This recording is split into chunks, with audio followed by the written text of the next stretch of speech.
साथीहरु आज मैले तपाईहरुलाई यस भिडियोमा Autodesk Maya मा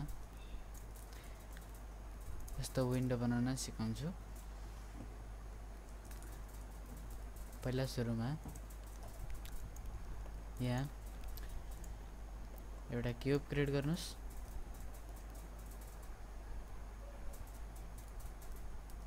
यस्तो क्यूब क्रिएट गर्नुस्। त्यसपछि राइट क्लिक फेस मोडमा आएर यो फेसलाई सिलेक्ट गरेर मुभ टुलले पछाडी लिएर जानुस्।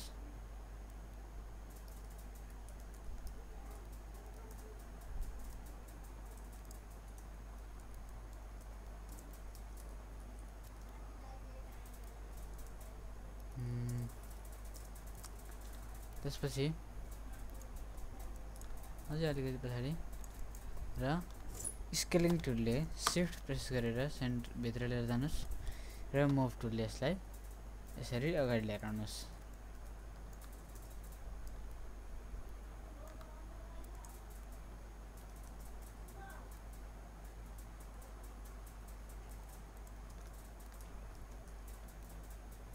अब चाहिँ फ्रन्ट भ्यूमा गएर यसलाई स्केलिङ टुलले माथि र तल यसरी स्केल गर्नुस्।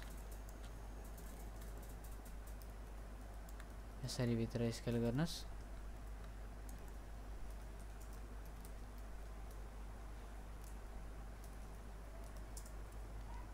अब चाहिँ राइट क्लिक अब्जेक्ट मोड,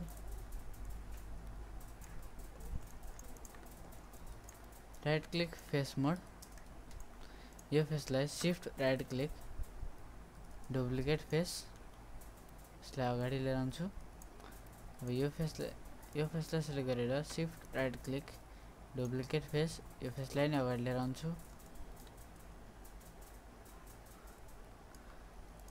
यो फेसलाई सिलेक्ट गरेर पनि shift right click duplicate face यसलाई पनि मैले अगाडि लिएर आउँछु।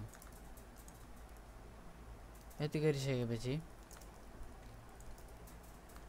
राइट क्लिक अब्जेक्ट मोड यसलाई सिलेक्ट गरेर राइट क्लिक फेस मोड मुभ टुलले यसलाई एक्सट्रुड गर्नुस्। मुभ टुलले यसलाई यसरी थिकनेस दिनुस् यतिको।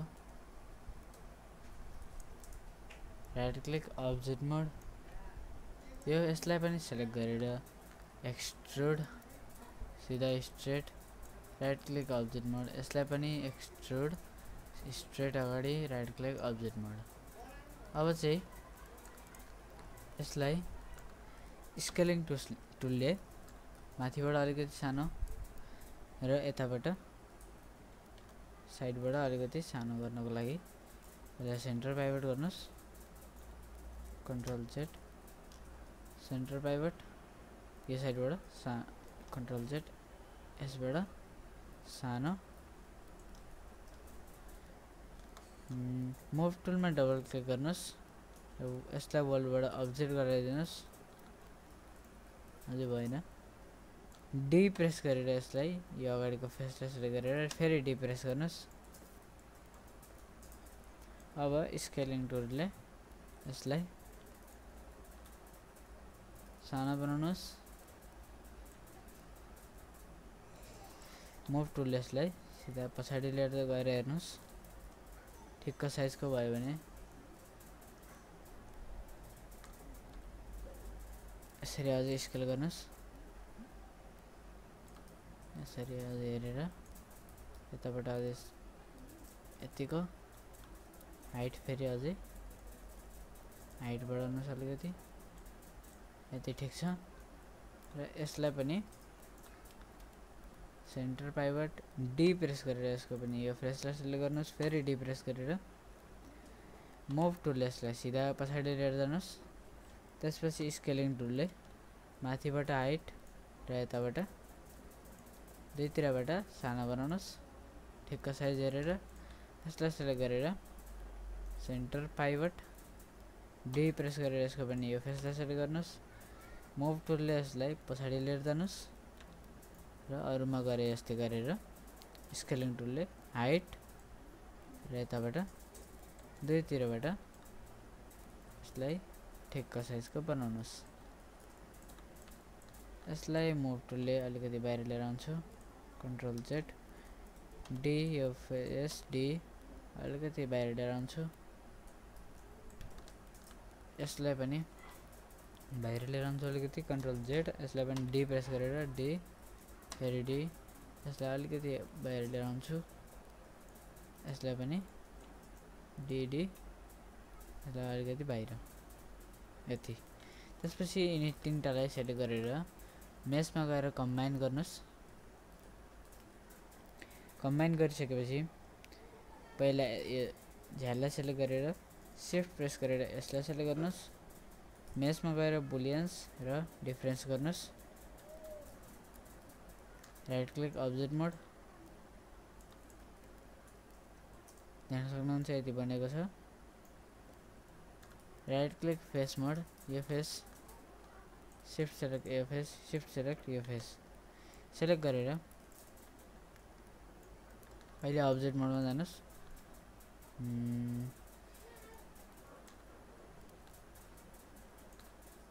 विन्डो हेर्छु मैले। अब राइट क्लिक फेस मोड, यो फेसलाई डिलिट गरिदिनुस्। राइट क्लिक अब्जेक्ट मोड, एक्सट्रुड गरेर यसलाई 0.02 thickness, right click object mode,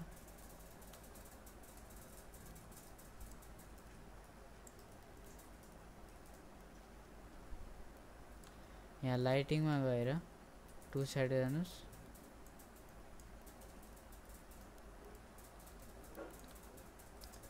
अब पिक्चर हेर्छु।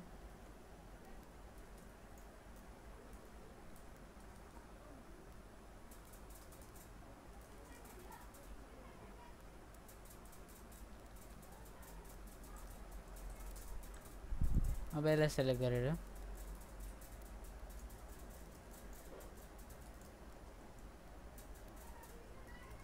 राइट क्लिक फेस मोड,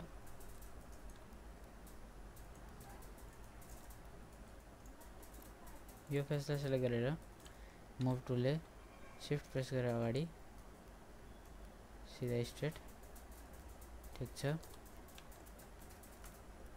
र यो फेसलाई पनि शिफ्ट प्रेस गरेर अगाडि, राइट क्लिक अब्जेक्ट मोड,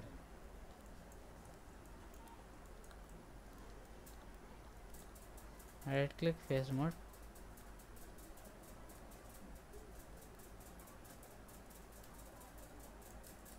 माथिको फेसलाई यसलाई सेलेक्ट गर्नुस्। मुभ टुलले माथि लिएर आउनुस्, सरी कन्ट्रोल जेड,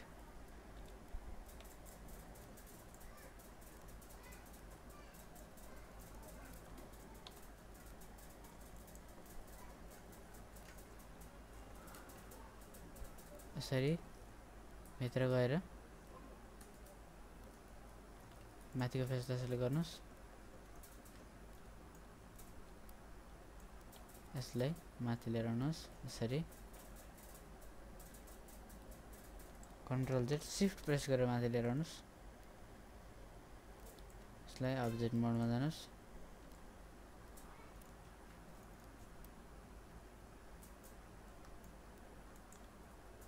अब राइट क्लिक फेस मोडमा गएर यो फेसलाई सेलेक्ट गरेर स्केलिङ टुलले शिफ्ट प्रेस गरेर सेन्टरबाट ठुलो बनाउनुस्। त्यसपछि मुभ टुलले शिफ्ट प्रेस गरेर माथि लिएर आउनुस्। र अब यहाँ पिक्चर हेर्छु मैले।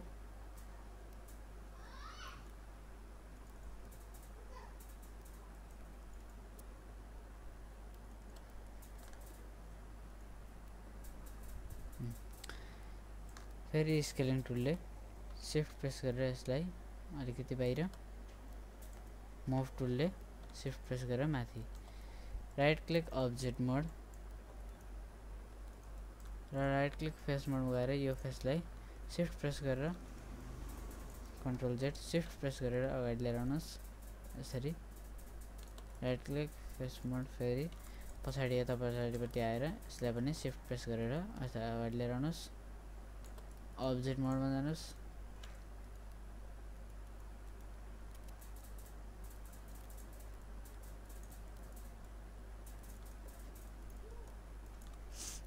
अब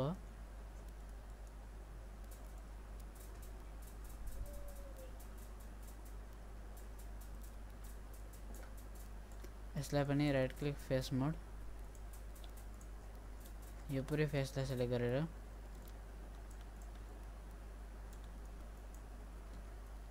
शिफ्ट प्रेस गरेर माथि लिएर आउनुस्। Extrude, control Z, shift press गरेर माथि, हैन कन्ट्रोल जेड,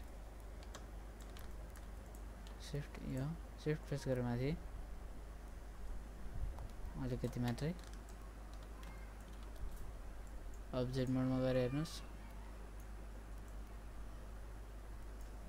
यति गरिसकेपछि फेस मोड, यो फेसलाई सेलेक्ट गरेर शिफ्ट प्रेस गरेर अगाडि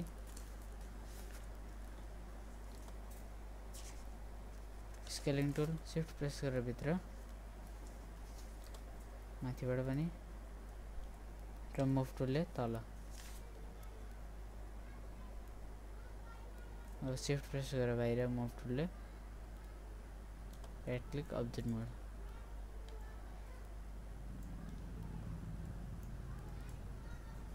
अब यो सबैलाई सेलेक्ट गरेर right click assign new material, fungi, यहाँ right click fungi 1, file, folder, my कम्प्युटरमा गएर तपाईले सेभ गरेको वुडको कलर हाल्दिनुस्। त्यसपछि 6 प्रेस गर्नुस् र यहाँबाट कलरलाई सानो बनाउनुस्।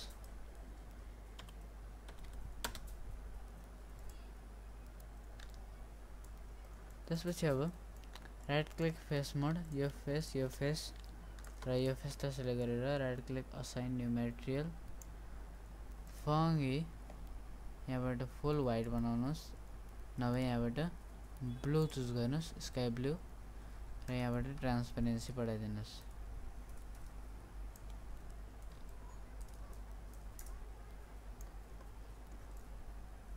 Control Z,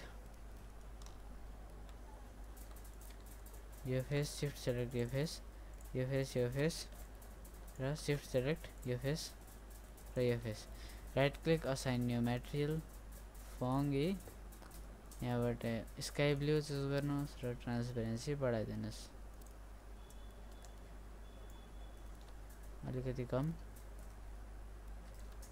right click object mode, अब देख्न सक्नुहुन्छ हाम्रो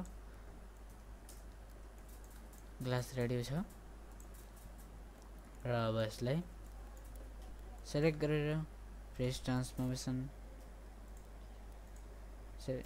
डिलिट बाई टाइप हिस्ट्री र centre pivot, press transformation, delete by type history र सेन्टर पाइभट गरिसकेपछि अब यसलाई तपाईहरुले जहाँ पनि युज गर्न सक्नुहुन्छ। यसलाई स्केलिङ टुलले यसरी ठुलो बनाउन पनि सक्नुहुन्छ, यसरी स्केल गरेर। यसलाई मैले कन्ट्रोल एस गरेर सेभ गर्छु र यहाँ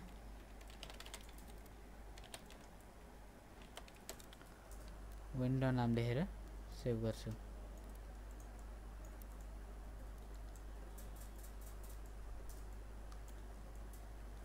तपाईहरुलाई यो भिडियो मन परेमा लाइक, शेयर, कमेन्ट, सब्स्क्राइब गर्न नभुल्नु होला।